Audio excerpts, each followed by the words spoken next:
My name's Danny. I'm an alcoholic. It's great to be here.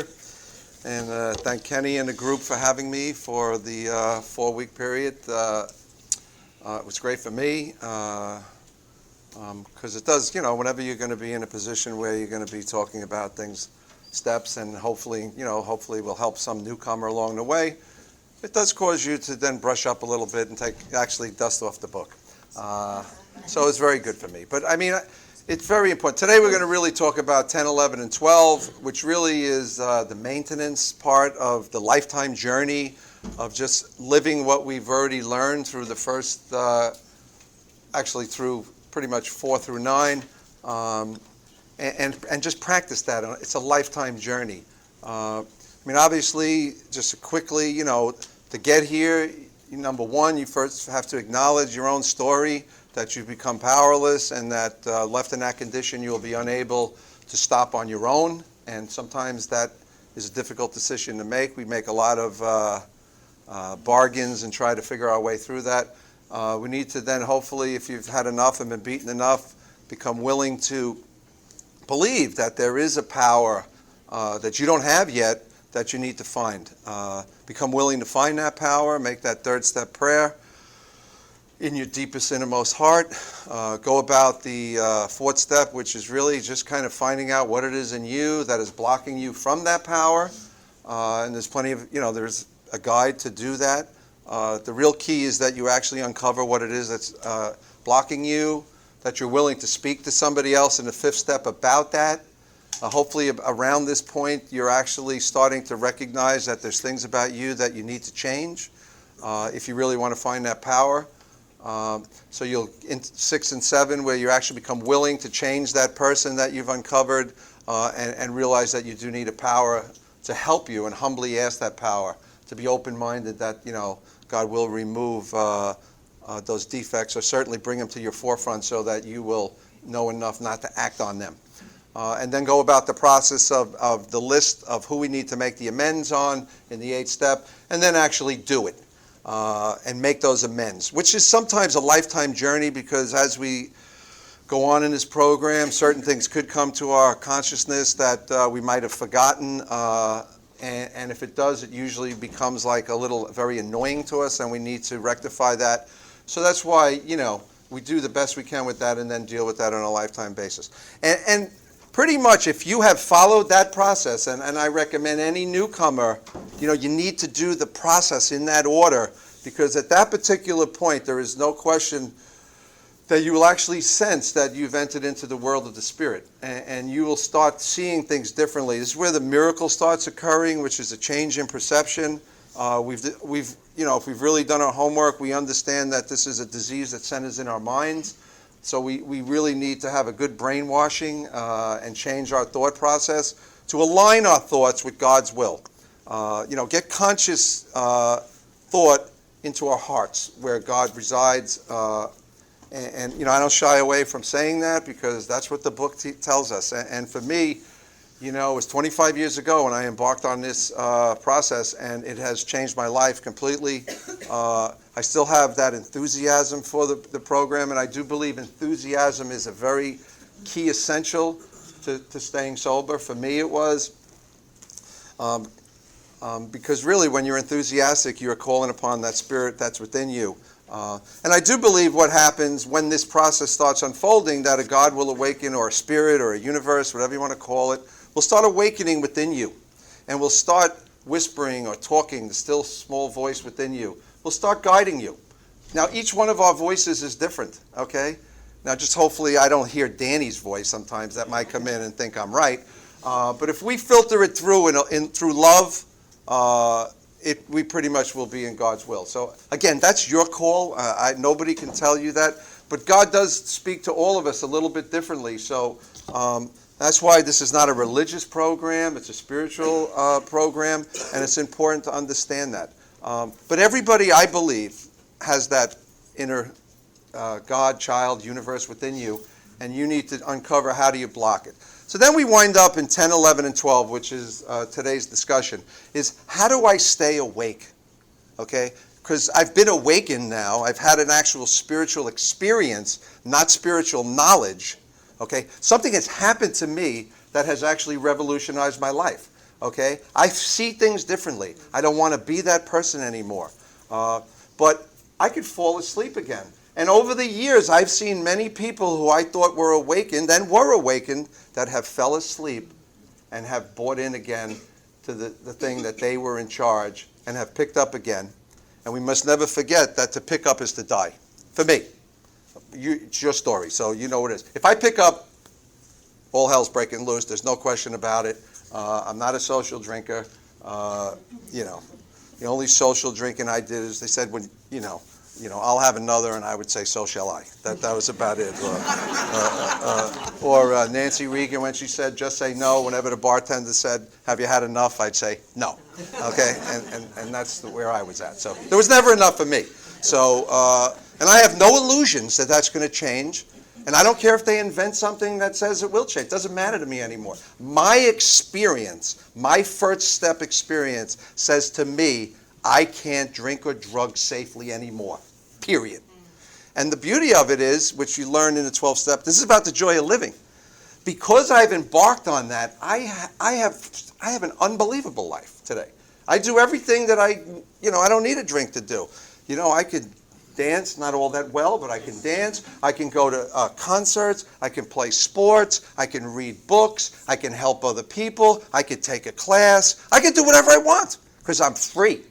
When I was addicted, I wasn't free.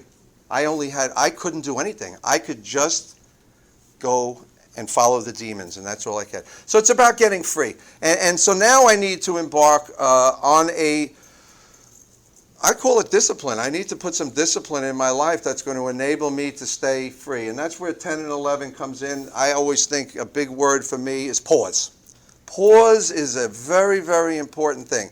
And my partner, even in business, who's not even in recovery, mentioned it to me. And I like this. He says, the longer period of time from the moment of the stimulus, which is the event that occurs that, somebody says something to me, something happens. The longer, and now unless it's a fist coming at your face, okay, that's a different story, that I wait to respond, the better response mine will be.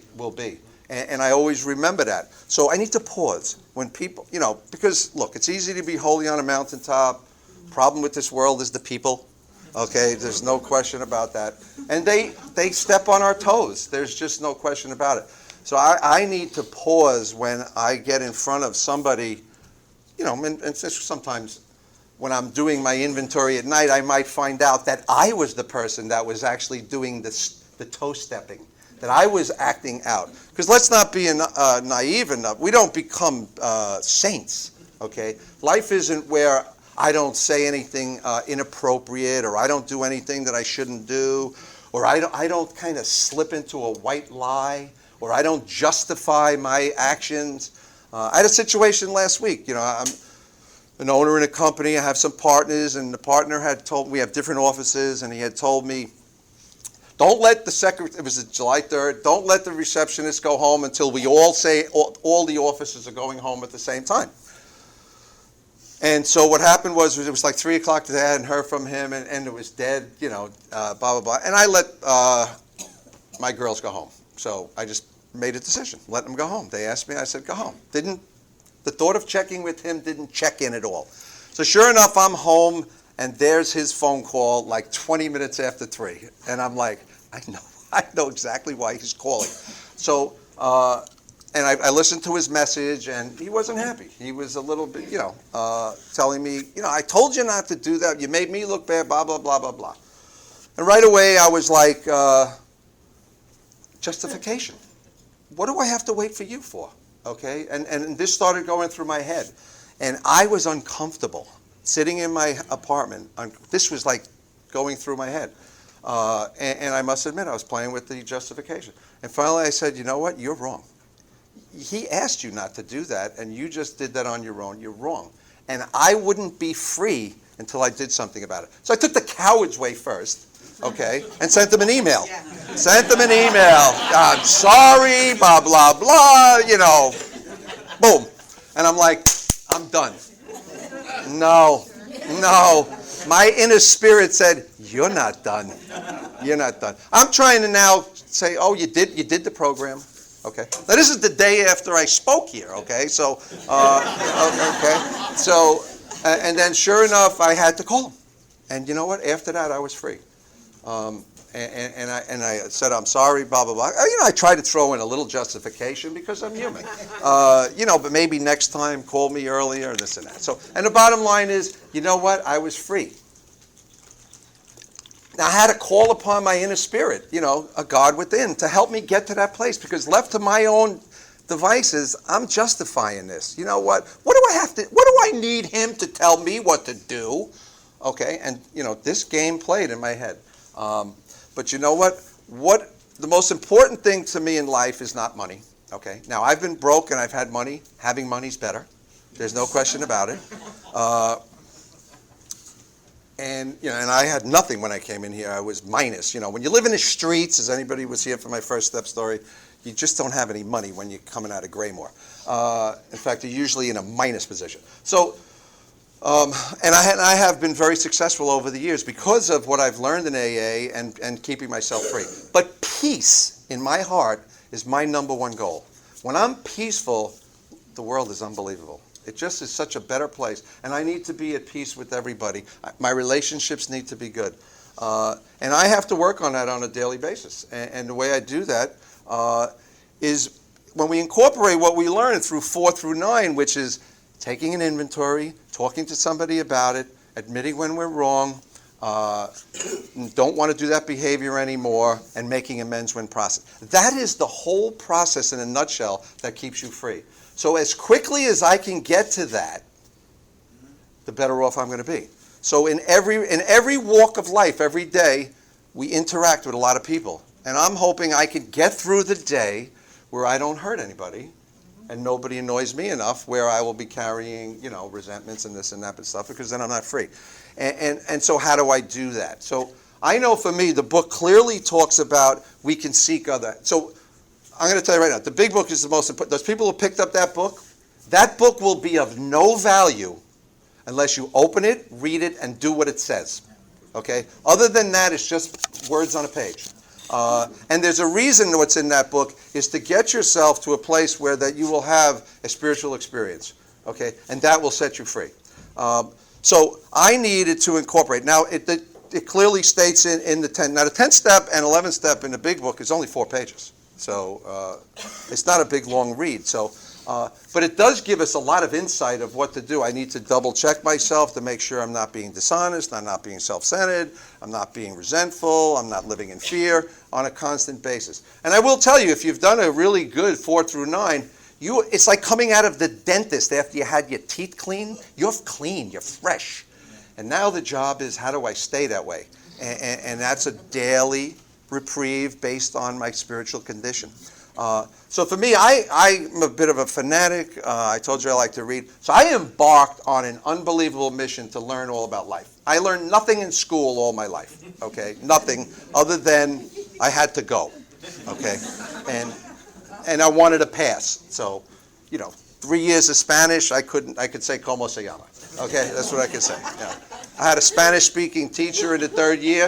If I didn't find the right guy to sit behind in that class, I wouldn't have passed nothing. So, all I wanted was sports, sex, drug, and rock and roll. That's all I wanted. Pass school just to pass.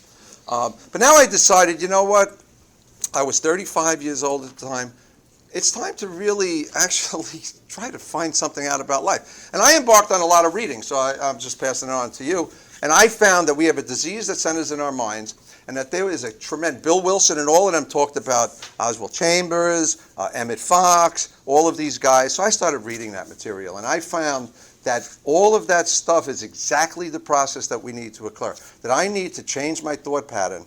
Okay, we all heard of The Secret and all this type of stuff, which is, just a glitzy commercial venue. That's always been out there anyway. And I have personally done a lot of Napoleon Hill, Joseph Murphy. All of these things enrich me. I'm not telling you to do that, but for me, it just solidified my whole understanding of life and the type of person I needed to be. The starting point of all achievement starts with enthusiasm, a burning desire to succeed. And I incorporated that in my life. And I needed to change what I was putting in my mind.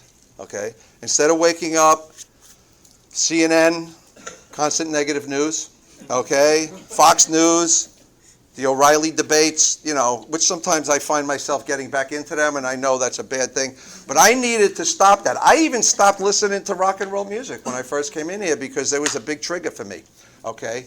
Zeppelin, Grand Funk Railroad, all of those things, which I love, weren't good for me, okay? I started listening to a different type of music. I started with meditation.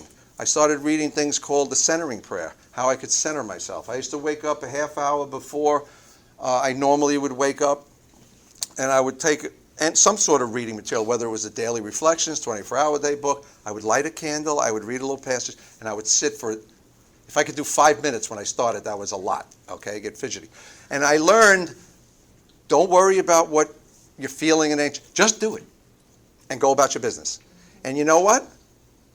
Down the road, all of a sudden, I started realizing, and I do it every day, all of a sudden I realized I wasn't getting as agitated anymore. I felt better. So I was like, this is a good thing.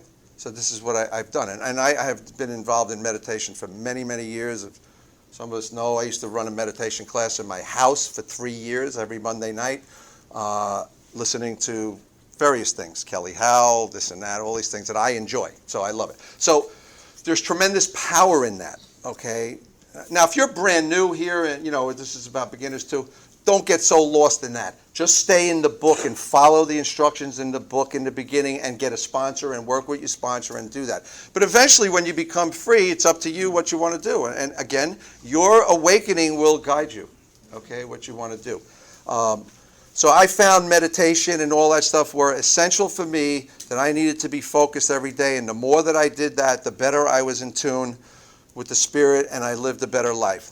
Now, living in 10 and 11, which is a daily event for all of us, and it doesn't have to be at night in the morning, which is a good time to start also, because I've also learned through a lot of my studies that your mind is most susceptible when it first wakes up, and it's most susceptible right before it goes to bed. So what are you listening to? Me personally, I went on for almost 4 years that I would listen to meditation falling asleep.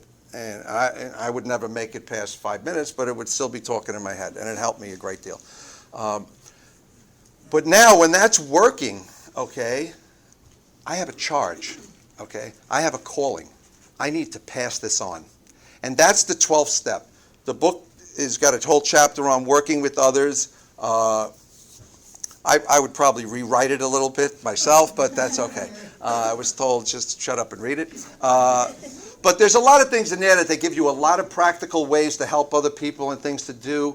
If you haven't read it, you probably know on how to work with others, because it was clearly stated early on that in order to stay sober, once you've had this miracle occur inside you, you need to help other people. You can't, and you guys read, I think, the I am responsible statement here, which is very, very important.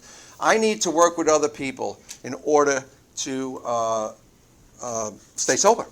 So again, that says do it. So I'm going to do that. And I think what happened to me is once I became, which I really was so excited that I went from a person who lived in the streets, who was able to turn his whole life around, make amends to his entire family, have them back in my life, started becoming successful in business, and felt free, that I had a duty to pass that on, that I could help some other people.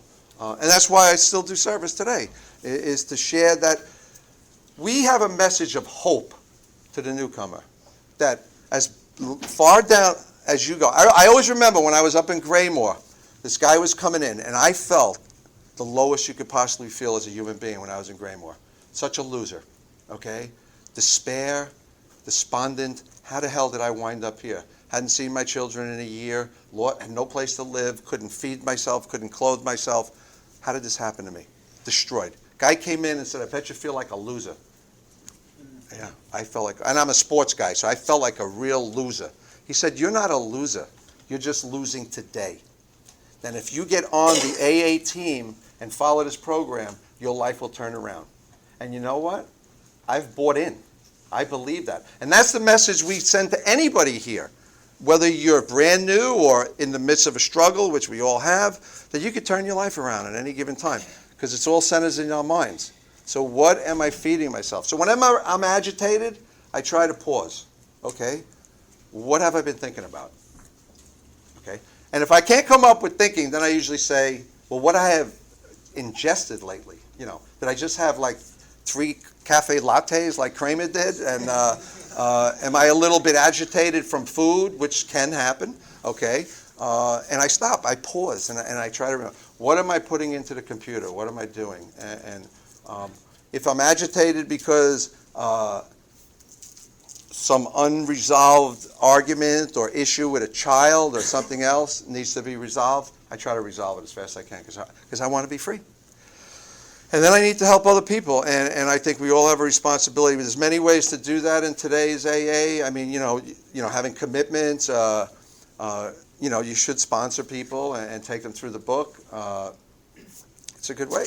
Really. And then I firmly believe your spiritual insight, when you go through the book with somebody else, it's unbelievable how the same things you read prior are like, wow, I don't remember that. It really says that? And it's because now different things happen.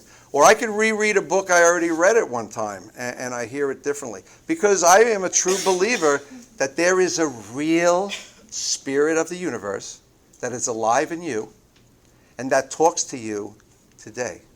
This is not theory. This is not dogma, okay? This is reality. This is life itself, and that I need to be in touch with that spirit. And the more that I stay awake and I'm in touch with that spirit, the better I am served to help other people. The more I'm not awake, I'm not really even a good vessel to help anybody else because I'm not even clean myself. And it's important to do that. Although we can still, when troubled, the book teaches us, help somebody else. Call somebody else. How you doing? What's going on? What's happening with you? Get out of the head. The committee gets in here. And this is a way of life that I can't quote exactly. It states that this is something you do not want to miss. To see people come in here and recover, change their lives, start smiling again, to see their families come to their first anniversary, the joy that's in their eyes, the song that's in their hearts, that is something you should not miss. And that will get you through some bad days. And then when, shit happens in life, things happen, people die, bad things happen, jobs, all that stuff, but we can recover through all that. So to me, that's 10, 11, and 12 is where I'm really living in exactly what I learned through 4 through 9, and I'm trying to pass that on. I'm passing the message on. I'm not giving you financial guidance. I'm not giving you relationship. I'm not really a good relationship guy, so you don't really want my relationship history. But I'm telling you that if you want to recover, you need to do the 12 steps through the process, go through that process, and you'll awake. My goal is to get you to the process. And then, anything you ask me about it really should be about the process. Not again, we do develop friendships in here, and we might talk about certain personal things and this and that, but that's not my primary purpose. My primary purpose is to tell you there is hope for you, okay, if you follow this path, okay, and if you're willing to do what's necessary to get to the point of recovery. And then, when you have that awakening, you have an obligation to help somebody else that same way. Don't hoard, because we've heard this before, all the great things that come from recovery take people out sometimes. So, and we don't want that to happen. So I'm using this as a defense against that first drink by following the process.